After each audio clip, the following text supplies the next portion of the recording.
చెప్పుకుంటానే. అనగనగా ఒక ఊర్లో ఒక కాకి ఉంది.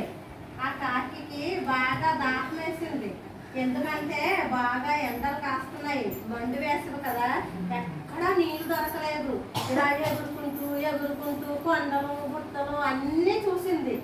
ఊర్లో అంతా తిరుగుతుంది, కానీ ఎక్కడా నీళ్ళు కనిపించలేదు. మండు వేసవి కదా, బాగా దాహం వేసింది. అందుకని అలా తిరుగుతూ ఉంటే అక్కడ ఒక చిరట చిన్న కుండ కనిపించింది.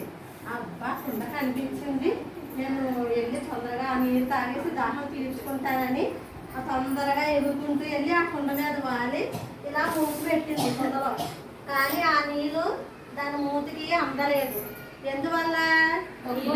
నీళ్ళు కొంచెమే ఉన్నాయి, అవి కుండ అడుగున ఉన్నాయి. అందువల్ల ఆ నీళ్ళు కాకి నోటికి అందలేదు.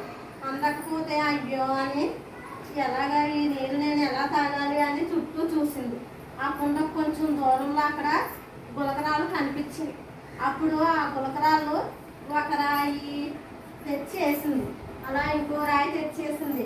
అలా నోటితో ఖర్చుకొని తెచ్చి ఆ నీటిలో వేసింది.